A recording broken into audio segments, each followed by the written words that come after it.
که سړی متقي ده نو ځکه بار بار الله پاک ته دا خبره دی ګوره د متقي تعریف ګوره چې ته هېر نه کړې نو بار بار یادوي. اوس الله تعالی فرمایي وانفقوا فی سبیل الله دا ناشنا یاد ده. په دې کې الله پاک دا خبر ذکر کوي چې ای مسلمانانو او ای د الله والا خلکو تاسو د الله په لاره کې مال ولګوئ د الله په لاره کې مال خرچه کړئ. که چېرې تاسو د الله په لاره کې مال خرچه نه کوئ نو تاسو خپل ځانونه د هلاکت کندې ته غورځوئ، تاسو خپل ځانونه هلاکت او تباهۍ ته غورځوئ. وجه دا ده چې موږ تاسو د دنیا ژوند ته وګورو، پاکستان ته وګوره، افغانستان ته وګوره، عربو ته ټول مسلمانانو ته وګوره، څومره د نبي اسلام امت ده. دغه مسلمانان دوی چې کوم د دنیا ژوند ده چې دین کې خالي ګزاره کوي او بس د ګزاره کوي مولوي صاحب بس ده خالي ګزاره باندې کار چلی په دین کې چې شپږ بچیانې څلور بچیانې یو دانه دین ته خو وقف کوي نه که یو دین ته وقف کوي بس په دې باندې ګزاره کوي کنه چې په دین کې کله ګزاره کیږي نو دوی خالي ګزاره کوي اولا او افضل مرتبه ته نه ځي چې په دین کې خو نه ښه شی ولګوي، په دین کې خو نه ښه استعداد ولګوي، ټول بچیان د الله په دین کې ولګوي، ټول مال د الله په دین کې ولګوي، دومره مال او دومره استعداد او دومره توانایي دا د الله په دین کې لګوي چې هغه باندې خالي ګزاره کوي. نو الله فرمایي چې کله یو ملت راولګي، یو قوم راولګي، یو امت راولګي او په دین کې دومره خرچه کوي چې صرف ګزاره کوي نو داسې قوم بیا الله پاک د هلاکت کندې ته غورځوي. په دنیا کې خو نه خو ولا زه ډاکټر جوړم ولا زه انجینر جوړم ولا لنټري کو جوړم دوم چت جوړم درم چت جوړم دا کوم او دا کوم په دنیا کې خو نه خبسه ګرځي او په دین کې صرف گزارې پسې ګرځي. نو هر څوک چې کار کوي داسې خلک بیا الله ذلیله کوي. لکه نن سبا وګوره څومره مسلمان دي، عربو ته وګوره، پاکستان ته وګوره، افغانستان څومره موږ ذلیل یو، کله امریکایان را باندې راخیږي، کله نیټو را باندې راخیږي، کله بل شي او دا نمبر خیر روان دی. د پاکستان نمبر دی ان شاء الله، د بلخه د عربو نمبر دی ان شاء الله، دا ټول په دې باندې دوباره راخیږي. ګوره ها چې کله کوم قوم راولګي من حیث امت یو قوم راولګي او دوی په دین کې خالي ګزارې پسې رواني، ګزارې پسې چې کله رواني ځینې معلومیږي د الله دین تا ته چندانې مقصود نه ده. که د الله دین تا ته مقصود وي نو ته نه خو نه ښه پسې ورته ګرځېدې. لکه ته بچي ته چپړه کې اخلي، یو جوړ جامه کې کور ته چا ته جامه وړي، ته خو نه ښه پسې ګرځې او دین کې چې بس په دې ګزاره کې ګزاره به وچلو بس د خیر موږ به روزه به ونیسو، دا تراویح وسو کوی سي او دا ختم وسو کوی سي. نو هلته دین کې خو کې خبسه نه ګرځي او دنیا کې دې پسې خو خبسه ګرځي. نو الله فرمایي داسې خلک بیا الله پاک هلاکت او تباهۍ سره مخ کوي. بیا الله تعالی فرمایي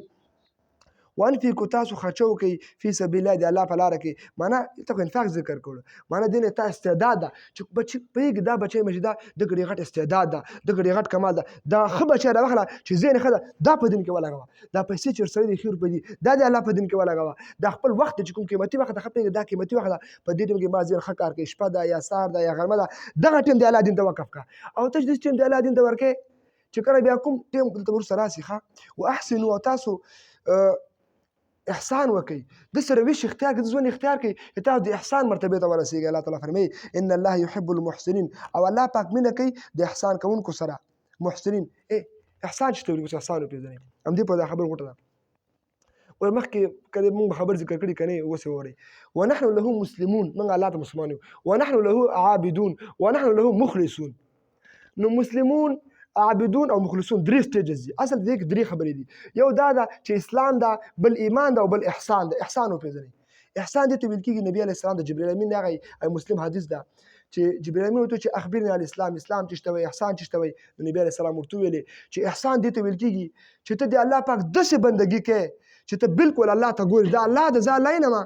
او چې کله مونځ کویم نو تا روش باید دا رقم وي ته الله ته ګورې بیا مونځ کوې. ته کله زکات ورکوې داسې زکات ته ورکوې چې ته الله ته ګورې، بیا راکاري پکې راتلی شي، دوکه پکې راتلی شي مانځه کې چې که مانځه کې بیا ته وایې تا به زړه کې الله یې که به نه یې. نو ته چې کله تبلیغ کوې، دعوت کوې، جهاد کوې، انفاق کوې، روزې نیسې، حج کوې، دغه څومره معاملې دنیا کې چې ته کوې نو ته داسې دې روش اختیار کړې لکه ته چې بالکل الله ته ګورې، چې الله ته ګورې داسې عبادت ته کوې نو دې ته احسان مرتبه وایي. نبی علیه السلام که دې مرتبې ته نشي رسېدی ته بالکل الله وګورې نو ته دا ګمان وکړه چې الله پاک خو تا ګوري که نه.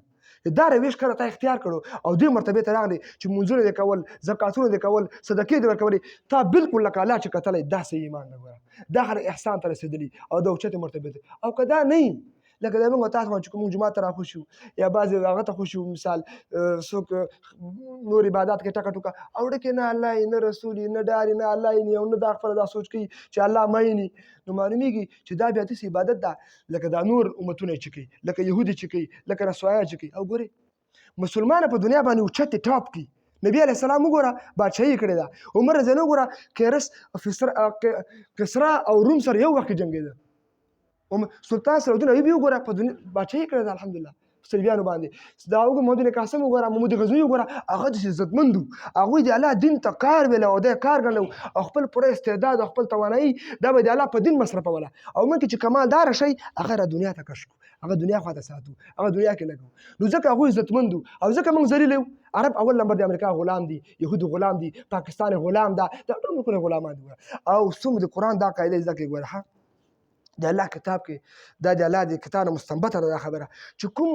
قوم راولګي ذات مسلمانان وي او دوی بیا د کفر غلامي کوي او د کفر نه راډیږي او د کفر تمه کوي او د کفر رواجونه کوي هغوی پسې رواني هغوی چې خبره کوي دوی مني نو داسې قوم الله په دنیا هم ذلیله کوي په آخرت هم ذلیله کوي او په دنیا کې الله ډېر سخت عذاب ورکوي او سخت یې ذلیله کوي او د قیامت عذابونه خو پرې دی خو الله ته کوي نو دا اوس دا ټول امت چې په زوال کې ده چې عرب په زوال کې دي دا ایران په زوال کې ده ترکیه په زوال کې ده دا خو اوس کوم جنګ روان ده په روس کې دا عارضي جنګ ده د نه بعد چین سره جنګ ده بیا جنګ اصل روان ده عرب یو عرب هم نه پرېږدي عرب ورته وځپي پاکستان به داسې درته وځپي ښه چې پته یې ولګي دا ولې د الله تعالی مو تاسو باندې موږ مشران ته ګورو ته به جنګېدل هغوی پسې به ورتلل او دوی اوس موږ پسې راځي ورته دا چې موږ د الله دین چې ده د الله دین کې خالي ګزاره باندې کار کوو او دنیا کې ښه ونه ښه پسې ګرځو نو ځینې معلومیږي چې موږ د الله دین په زړه نه ده منلی په اعتبار د قوم سره یادوم داسې نه چې دا جومات تاسو نه یادوم نه خپل ځان یادوم دا ټول امت د نبي علیه السلام یادوم نبي څومره امتیان چې دي عرب دي او که عجم دي او که پاکستانیان دي دوی ګور د الله دین نه ده منلی